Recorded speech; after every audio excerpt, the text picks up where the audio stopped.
Jeanette, you won the winter wear assignment on Making the Cut. And this was right after you had that struggle in the activewear champions assignment. How hard was it designing those looks after, you come close to elimination?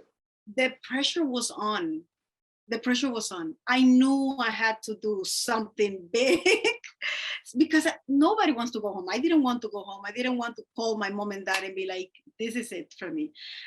So yeah, the pressure was on it, but I'm glad that something very, very beautiful and that I'm also very proud of came out. And I hope people fall in love with these pieces because they're so beautiful, just to walk, you're gonna look like a dream wearing these pieces. And how does it feel to know that you're going to get to sell those online and people would actually get to wear them? I would say it's a dream. I mean, who doesn't want a large amount of people wearing your pieces that came out from here and from so much pressure.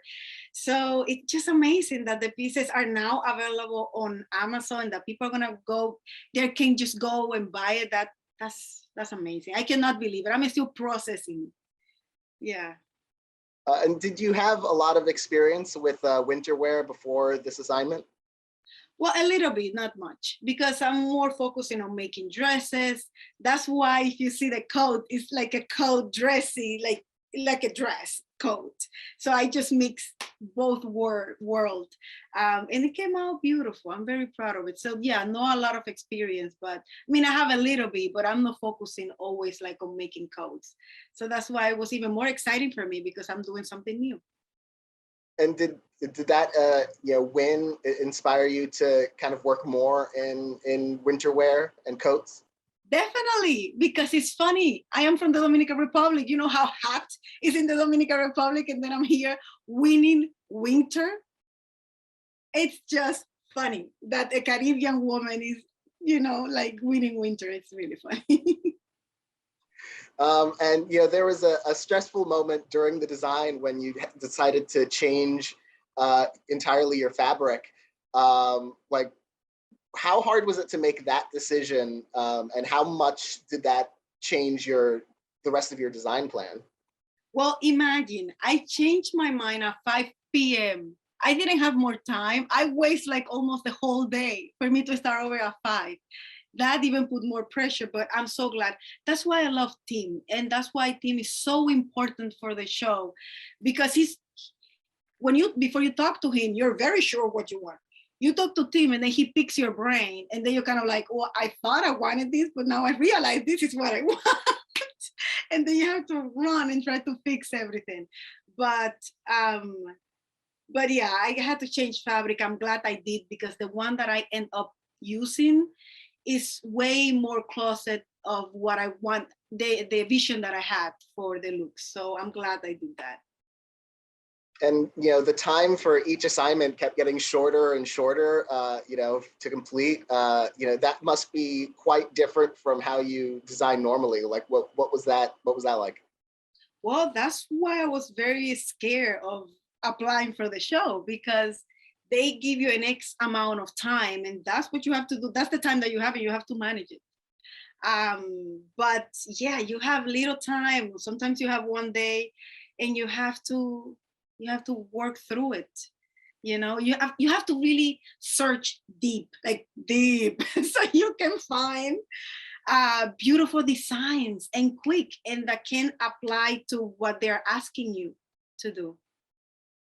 And knowing what the pressure would be, the time frames, like, what was it like being selected for the show and knowing that you would get to compete? Even before you move into Los Angeles to record the show, it boosts you so much as a human being and as a designer, right? Because you have these people from Los Angeles making the cut, telling you you're a good designer, and we're gonna fly you here. I mean, you're trying to make it, you're putting so much effort into your brand, and then something like this just happened and it changed everything. Oh my gosh, it's just amazing. I can't describe. I'm sorry if this is not the right answer, but I cannot describe how it feels. It's just a roller coaster in your heart. And you do a lot of draping in your designs, and you've become known for it to the judges, and they really have admired your work doing that. What inspired you in that area, and to sort of make that kind of a focus of your design work? Well, when I was in the fashion school, when you're in fashion school, the school takes you to a lot of art exhibitions and like parties related to art.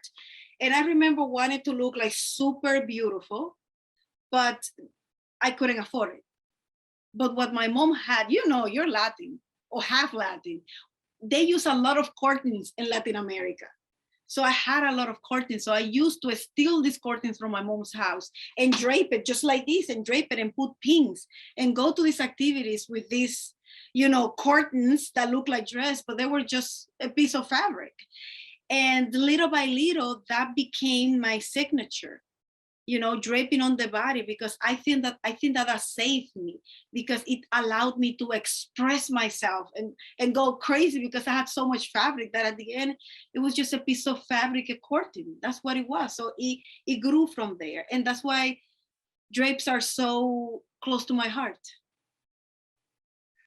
And you're working with so many other designers next to you, and their styles are so different from yours, and everyone is so unique.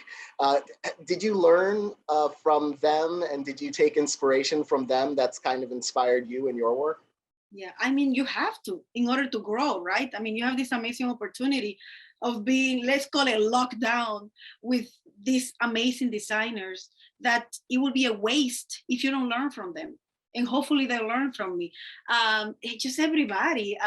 Rafael, I remember Rafael on the floor cutting and mix and matching fabrics. And then remember Yannick just being Yannick, so artistic and doing his amazing pieces, and Georgia, it's just everybody.